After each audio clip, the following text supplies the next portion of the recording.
It was a chilly Saturday afternoon when 16-year-old Alex stumbled upon a dusty cardboard box labeled Old Tapes in the attic. Known among friends as the ultimate lost media enthusiast, Alex spent hours hunting for rare and forgotten anime episodes, making each discovery a personal triumph. This particular box, however, held a promise of discovery unlike any other, sparking a thrill that only comes from the prospect of uncovering something truly rare. After sorting through a plethora of mundane tapes, Alex's attention was captured by one tape wrapped in peeling violet paper with no label. It differed from the standard black or white tapes, and something about the dull color seemed to beckon Alex's curious nature. Intrigued, Alex took the tape downstairs, handling it as if it contained fragile treasures, and popped it into the clunky old VCR in the living room. This VCR was more a relic than a functional gadget, but it was an indispensable tool for Alex's hunts into media history. The screen flickered with static before shifting to a familiar yet eerie title screen. It was Chrono Warriors, an anime that Alex knew well from late-night marathons. An episode number appeared, episode 33. Though certain there were only 32 episodes aired, Alex's curiosity was piqued. Could this be an unaired episode, a director's cut, or perhaps something entirely different, a misfit among documented recordings? The episode began as any other, the adventuring trio facing their usual interdimensional foes.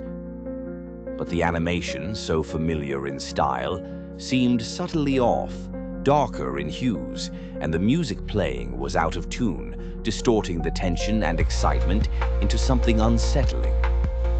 Every detail seemed slightly shifted from normalcy, pushing Alex deeper into the couch in both intrigue and discomfort. The protagonist, a spirited character named Haru, delved deeper into an ominous forest, his expressions becoming more lifelike, almost too realistic, as if the animation itself sought to breach the viewer's world.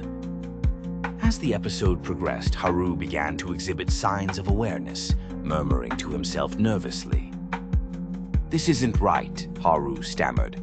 "Why are things different? Why do I feel like I'm being watched?" His voice was a far cry from his usual confident tone, lending the character an odd, tangible sense of vulnerability. The narrative twisted, pushing boundaries as if daring the audience to question the threads connecting fiction and reality.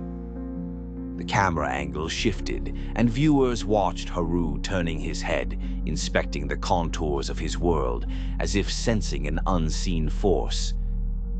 Meanwhile, the secondary characters, oblivious to Haru's increasingly odd behavior, continued on with their scripted lives, trapped in cyclical narratives, their predetermined roles unchanged.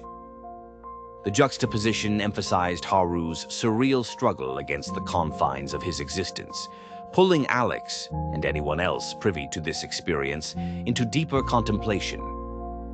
Chills ran down Alex's spine as Haru reached out to touch the sky-painted backdrop, his hand advancing beyond the animated realm and rippling like disturbed water.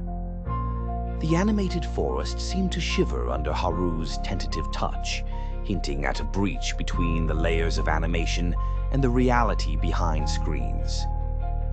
The atmosphere thickened with suspense as Haru began trying to converse directly with the viewing audience, looking beyond the screen with eyes pleading for help. "If anyone can see me, hear me, I'm trapped. This is not just a show." His words echoed the existential cries of characters longing for autonomy, yet bound by their creator's whims. It wasn't merely Haru who was trapped. The viewers felt a palpable sense of being observed.